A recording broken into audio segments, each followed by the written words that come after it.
up your YouTube, search for Stukeley Meadows, watch on your big screen. Or another device if you're at home. Get yourself comfy, this could take a while. What a happy scene. Something new every day for your long-term memory. This is so exciting, it is nearly time for a Stukeley assembly.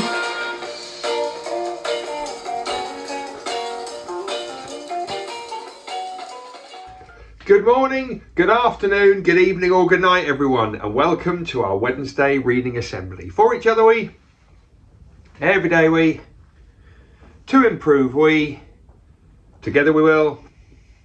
Every single Stukeley day we focus on.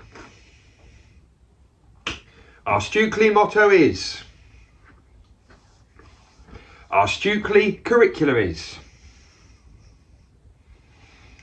our Stukeley plan for home learning is 4 words that make the magic happen. Yes, they do. Hello, everyone. Before we get going, I don't know who signed up for Fossum's bingo on Friday, but tickets are on sale now. Friday evening, 6 o'clock on the Zoom. I will be calling the bingo numbers. It's one of my favourite things to do. I sit in the hall on my own and I pull bingo balls out of the bag and I call them out. It's a great life if anyone wants some advice on how to do that. No, seriously, bingo on Friday, get your tickets, big prizes to win, lots of fun. And those of you who've done it before, the number 17 bonus marble is there. Oh, I know that Gustav's in year 2. Hey Gustav's, he loves the number 17 ball. It's one of his favourite balls. Anyway, get your tickets. Right, it's reading assembly. I need you slanting. All of you sitting up, listening. There's no questions really to answer, but listening anyway. Note your resources. You don't need anything. Track the speaker. I'm the speaker and Mr. Watley will also be the speaker. Okay? Oh, quick author chat. You've seen Charles Dickens' desk, you've seen his bedroom, you've seen his dining room. Well, here, I kid you not, is some of Charles Dickens' hair. Yeah, there it is. It's a lock of Charles Dickens' hair kept in the Charles Dickens Museum in London. Incredible scenes. Okay, I am now going to give you the choice. You can listen to Mr. Watley read a story, or you can listen to me read the next part of 39 steps. Click whichever one you want. You're going to have to work it out at the bottom. And then straight after the story, we're going into a cheer, boo, song or silence from last year. Let's do it. Hello everybody. I'm here again to read you another story. So the story I've chosen again, it is another Julia Donaldson story. I'm not going to keep reading them. I know that's the second one, but it is a particularly good story. It's one I really enjoy reading. It's called The Troll. And here he is on the front. Here we go. The Troll. There was once a troll who lived under a bridge. That's where trolls are supposed to live. Meanwhile, far out at sea, there were some pirates who lived in a ship. That's where pirates are supposed to live. Hello? Trolls are supposed to eat goats, but no goats ever came trip-trapping over this troll's little bridge, so he ate fish instead. But one morning he heard a faint noise on the bridge. Up he popped, and he said what trolls are supposed to say, which is, "Who's that trip-trapping over my bridge?"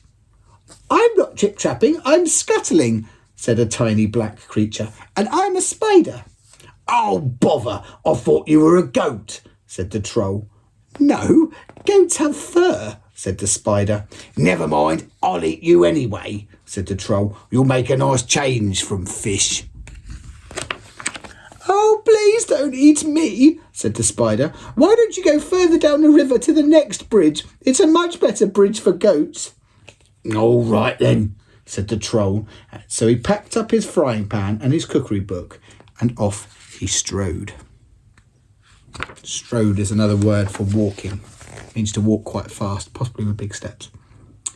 Pirates are supposed to dig for treasure, and these pirates had a treasure map with a rhyme on it. Between the palm tree and the rocks, 6 foot deep lies a treasure box. They sailed and they sailed until they reached an island. This is the spot, said Hank Chief. Start digging. The pirates dug and they dug, but all they found was a grumpy mole. It must be the wrong island, they said. All that digging had made them hungry. It was Ben Buckle's turn to do the cooking. He cooked fish pie. It's soggy, said Percy Patch. It's slimy, said Peg Polkadot. When we find the gold, we can buy a decent cookery book, said Hank Chief. And they set sail again. The Troll was sitting under his new middling-sized bridge reading his cookery book. Suddenly he heard a sound up above his head. Up he popped. Who's that trip-trapping over my bridge? He roared. I'm not trip-trapping, I'm pattering, said a furry creature, and I'm a mouse. Oh, bother, I thought you were a goat, said the Troll. No, goats have longer ears, said the mouse. Never mind, I'll eat you anyway, said the Troll. I'm getting sick of fish. Oh, please don't eat me, said the mouse. Why don't you go to the next bridge? There are goats trip-trapping over that one all of the time. Very well, said the Troll, and he packed up his things again, and off he strode. Look at that big stride he's taking there, right forward. Meanwhile, the pirates had discovered another island. They dug and they dug, but all they found was a rusty old bucket with a crab in it. That night, Percy Patch... It's the wrong island again, they said. That night, Percy Patch did the cooking. He cooked fish soup. It's bony, said Ben Buckle. It's briny, said Peg Polkadot. If only we could find the gold. We could pay for a proper cook, said Hank Chief.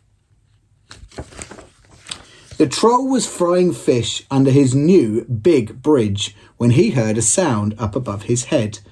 Up he popped. Who's that trip-trapping over my bridge? He bellowed. I'm not trip-trapping, I'm lolloping, said a creature with long ears, and I am a rabbit. Oh, bother, I thought you were a goat, said the Troll. No, goats have hoofs, said the rabbit. Never mind, I'll eat you anyway, said the Troll. Anything's better than fish. Blech. Oh, please don't eat me, said the rabbit. Why don't you walk down to the next bridge? There are herds of goats trip-trapping over that one. Are you sure? Asked the Troll, and once again he packed up and off he strode. That was the rabbit there, look.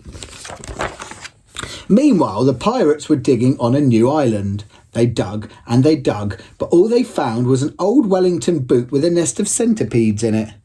We'll never get the right island, they said. That night it was Peg Polkadot's turn to do the cooking. She cooked fish cakes. They're sticky, said Ben Buckle. They're sandy, said Percy Patch. Hank Chief said nothing. He was too busy being sick over the side of the ship. The Troll's river grew wider and wider. Then it stopped being a river and it flowed into the sea. The Troll found himself on a sandy beach. There isn't another bridge, he said. That rabbit was tricking me. But then he spotted some hoof prints in the sand. A goat, at last, he cried. He looked around, but he couldn't see any goats. Never mind, it'll probably come back tomorrow, he said. The Troll followed the hoof prints. I don't know if you can see what was really making it, but it wasn't a goat. It looks like a donkey. They led him to a spot between a tall palm tree and 2 big rocks. I know, he thought. I'll dig a pit. Then tomorrow the goat will fall into it and I can eat it. The Troll dug and dug with his frying pan, and just when he thought the hole was deep enough, the pan hit something hard. It was a great big chest. Perfect, said the Troll.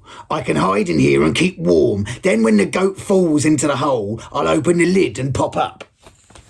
He lifted the lid. The chest was full of round gold things. Well, these are no use to me, he said, and he threw them all into the sea. Look at all the gold coins he's throwing away. Then he climbed into the chest and lay down. Tomorrow I can have goat for breakfast instead of fish, he thought as he drifted off to sleep. It was dark when the pirates arrived at the next island. This is the spot, said Hank Chief. But someone's been digging here already, said Ben Buckle. Oh, don't say they found the treasure before us, said Percy Patch. No, look, here it is, said Peg Polkadot. The chest was heavy. I recognise that chest, do you? It must be full of gold, said Hank Chief. Quick, back to the ship before anyone stops us. The troll was awoken by a loud bang. That's my breakfast falling into the hole, he thought. But why was the chest heaving and swaying? And why was the lid opening? Surely goats couldn't open lids. The lid opened wide, and staring down at the troll were 4 angry pirates. Look how big he is compared to them. He's tiny. I thought he was much bigger, but he's not. Where's the gold? Shouted Hank Chief. I threw it into the sea, said the troll. The plank! The plank! Yelled Ben Buckle and Percy Patch. Make him walk the plank! That's when they make him walk off the ship and into the sea where there's usually sharks waiting. Like this. The next second, the pirates were pushing him onto it. Who's that trip-trapping over my plank? Jeered Hank Chief. I'm not trip-trapping. I'm shuffling, said the troll in a very small voice. And I'm a troll. He reached the end of the plank. His knees were knocking. Jump! Yelled the pirates. But just then, Peg Polkadot came running up. Wait! She cried. I found something else inside the chest. In one hand she held the troll's frying pan, and in the other hand she held his cookery book. Stop! Yelled Hank Chief. He looked at the troll in a new way. Can you cook? He asked. Yes, said the troll. And yes, shouted the pirates. Then you can stay, said Hank Chief. Oh, thank you, said the troll, and he shuffled back along the plank. When shall I start? Now, said Hank. The pirates showed the troll the ship's kitchen. The troll grinned. He turned to his favourite page in his cookery book. Shall I cook us a nice goat stew? He asked. Goat? Goat? But pirates don't eat goat, said Hank Chief. We want what pirates are supposed to eat. And what's that? Asked the troll. Fish, yelled the pirate chief. Look at his face.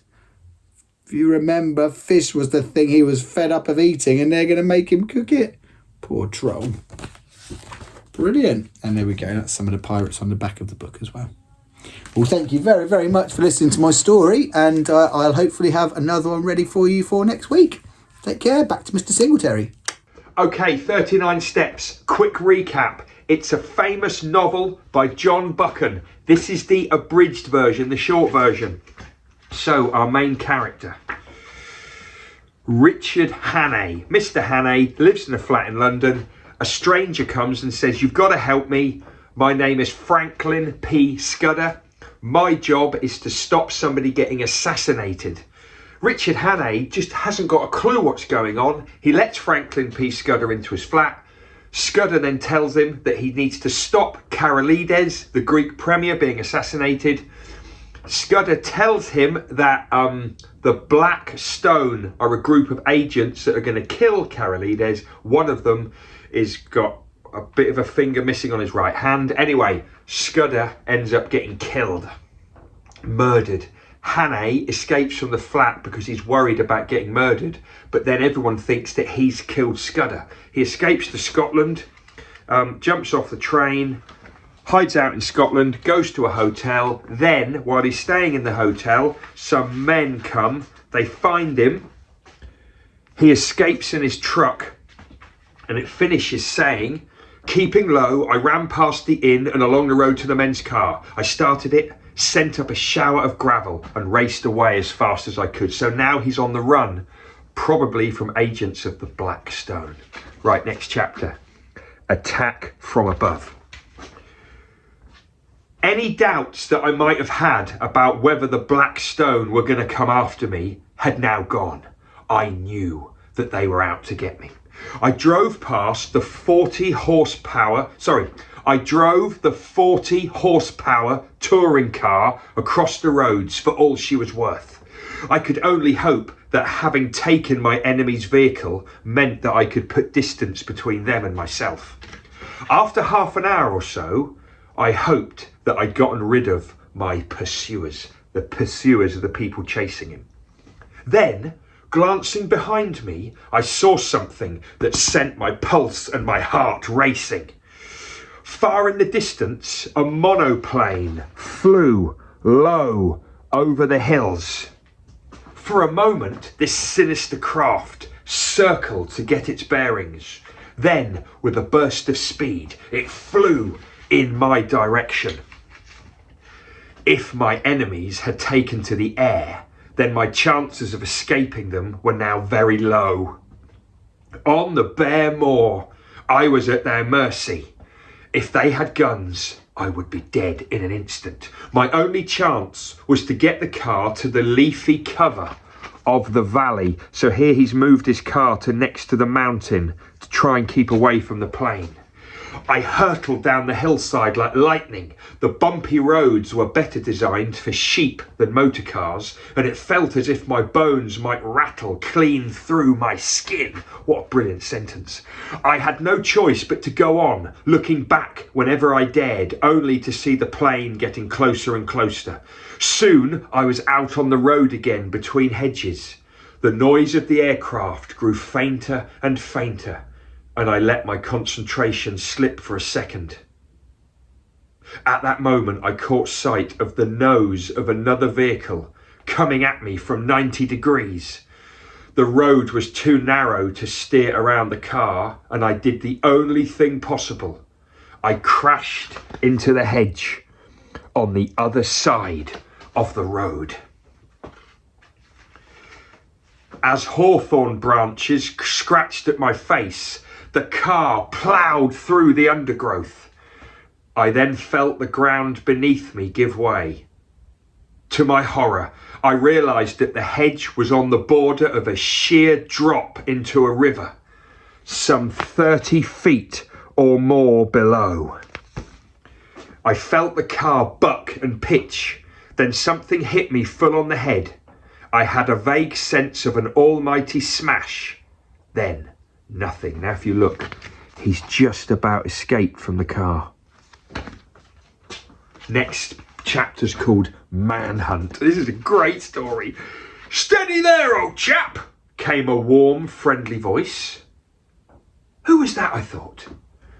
As I blinked back into the world, back into consciousness, the figure of a tall man in tweeds formed before me. So he's now ended up somewhere being looked after.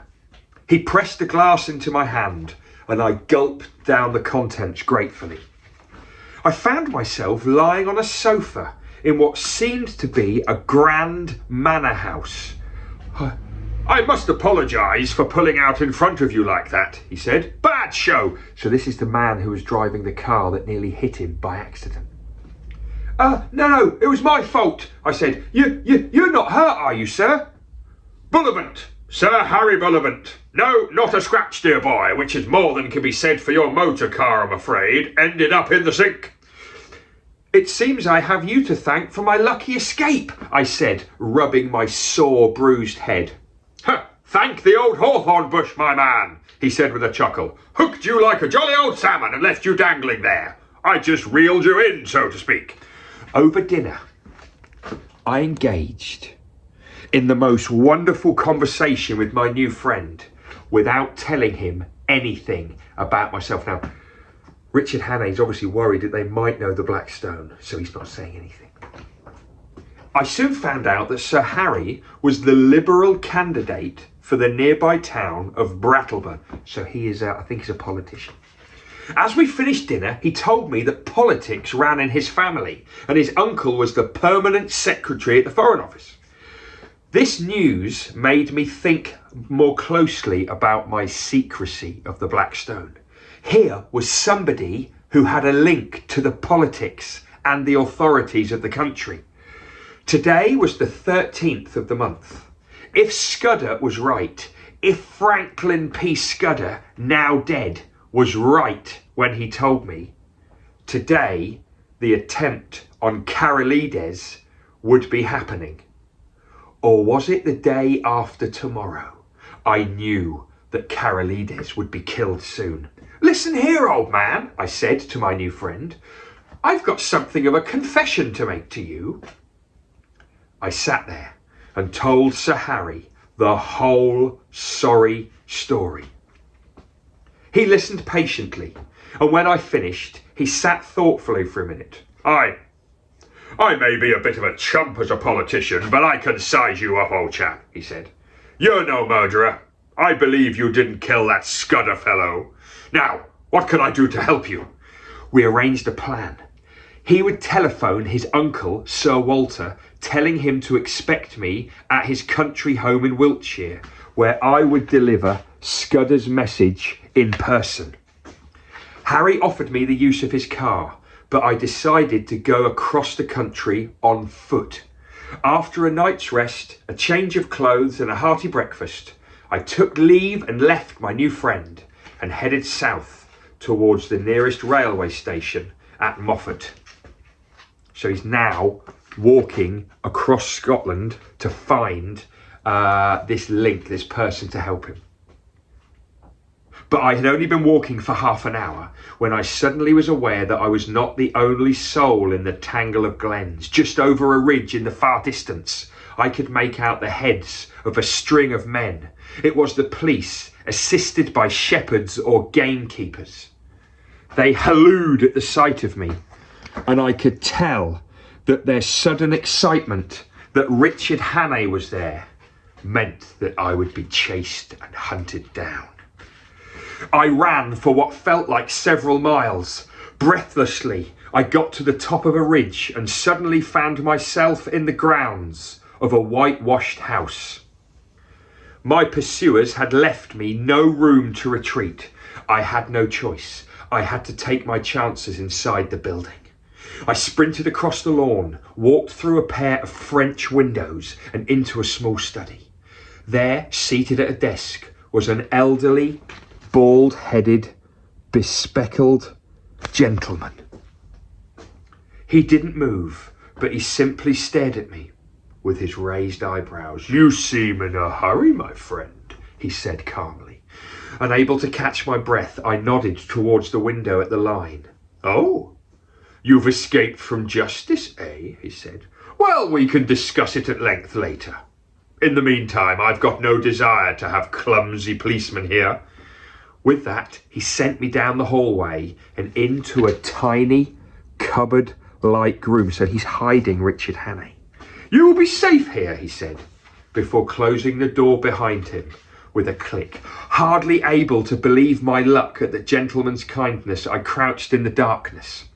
As the minutes passed, I could make out no sound of my protector or my pursuers. Then suddenly the door opened and the old man appeared. They've gone, he assured me. But my relief was cut short by his next sentence. This is a very lucky morning for you, Mr. Richard Hannay. Before I had time to take this in, the old man raised a revolver to my head.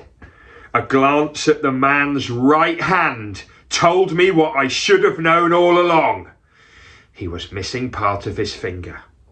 I was face to face with the leader of the Black Stone.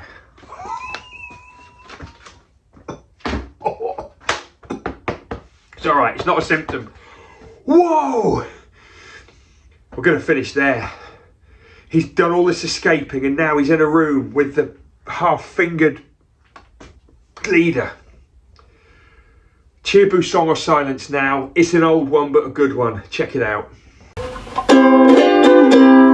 Will they get to cheer or will they get to boo? With either one there must not be violence. They may well get a song, but it will not last that long. We really hope they do not get silence. Good morning everyone, and welcome back to the Cheer, Boo, Song or Silence studio. Foundation stage are going to come in here soon to do their PE lesson, which is why the cones are out. So please don't think it's anything special for Cheer, Boo, Song or Silence. Anyway, I tell you what is special. Behind the curtain, I have a visitor to the school. His name is Alex, and I kid you not, Alex is a cognitive scientist. His job is to study the brain and study memory, and you know how excited we are about memory at this school. When Alex came, I said, please do me the honour of Cheer, Boo, Song or Silence, and he said yes. Anyway, what do we think he's going to get? Is he going to get a cheer, a boo, a song or silence? I mean, it would be awful if he got one of the worst ones, wouldn't it? He's a visitor. Anyway, the luck is in the cards. Okay. Out you come, Alex! Oh. Sorry. I can't believe it. We literally get a cognitive scientist in school and he gets us silent. I wonder how the crowd react to that. Anyway, the luck is in the cards. Okay. Out you come, Alex!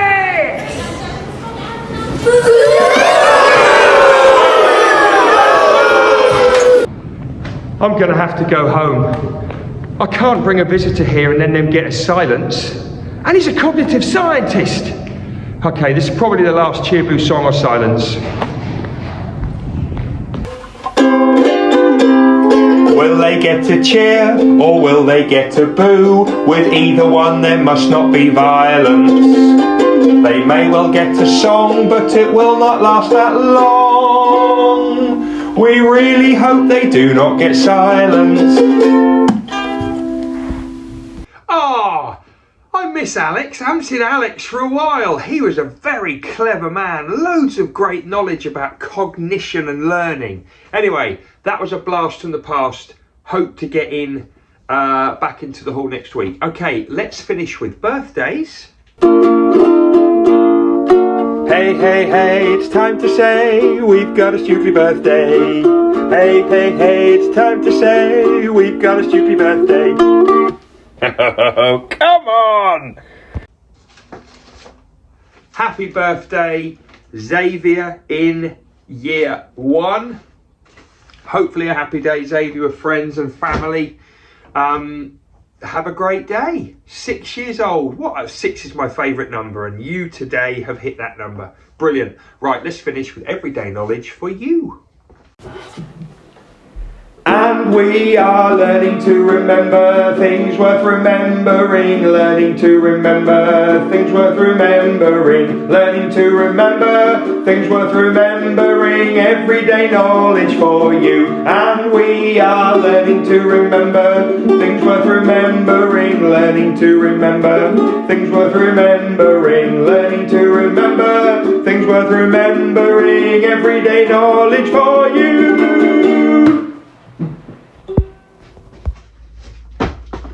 Elements in the periodic table.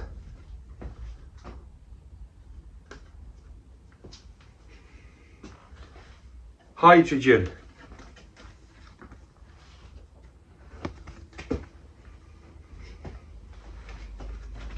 Oxygen.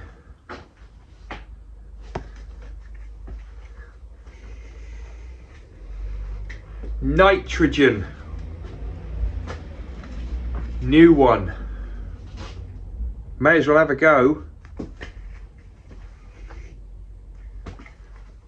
Carbon. Carbon is one of the oldest elements discovered, almost one of the first elements to be discovered. Carbon is C. Okay, that's 4 elements from our periodic table. Let's have a really quick burst of art. I don't want to know the artist, I want to know the name of the masterpiece.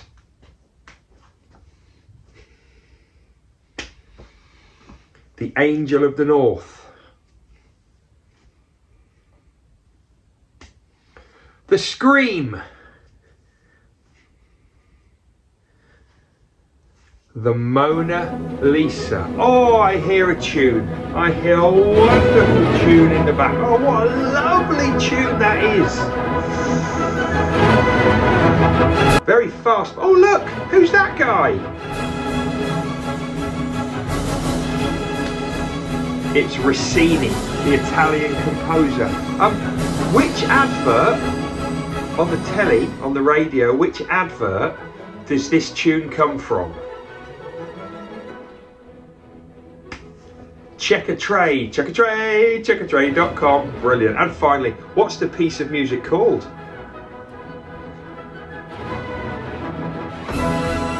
The William Tell Overture. See you next time.